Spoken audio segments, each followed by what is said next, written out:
LTV, customer lifetime value, one of the most important metrics, especially in e-commerce. We're going to show you how to calculate it with Shopify data. What's going on, everybody? I'm Jack Tompkins with Pineapple Consulting Firm, always trying to help the small business world become more data-driven.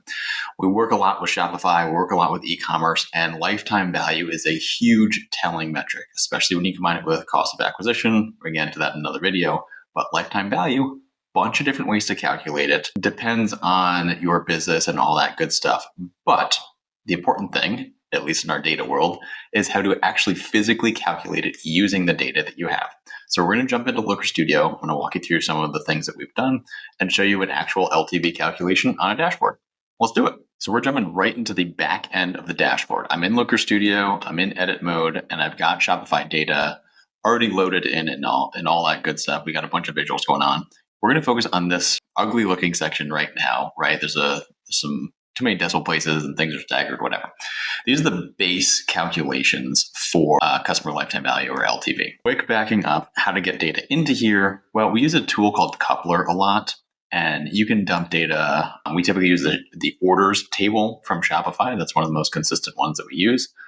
Ordered line items is also really helpful too, but we use those two tables, and then we use Coupler to send the data from Shopify into our favorite database. You could do PostgreSQL, BigQuery, Google Sheets. Google Sheets does totally work. Obviously, there's data limitations there, but we have customers that are on that. So if you're just starting out, use Google Sheets. It's pretty easy. Okay, so lifetime value. There's a bunch of different ways to calculate this. The customer that we're referring to in this example is a subscription-based customer. And they've got I don't even want to say high margin, high dollar product. As you can see that we're going to get into in a second. Average order value is about $70.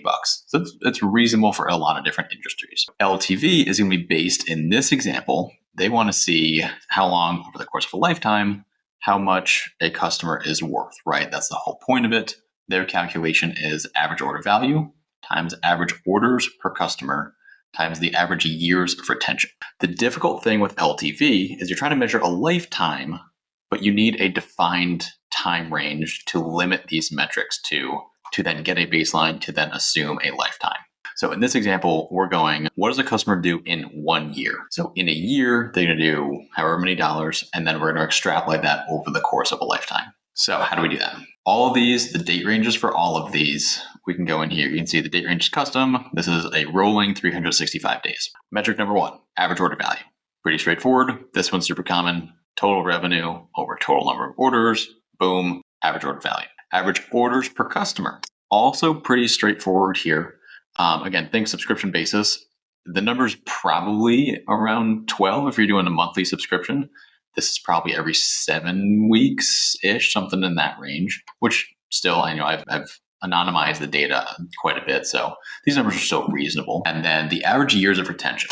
So this is the interesting one. So the way that we calculated this for a subscription-based client, how long does a client last, essentially, right? So let's define that within a year. So of the customers that have purchased something over the past 365 days, you can see the rolling time frame here. Of those customers, when was their first purchase? And then when was their cancel date? And if they haven't canceled, let's use today as the stopper.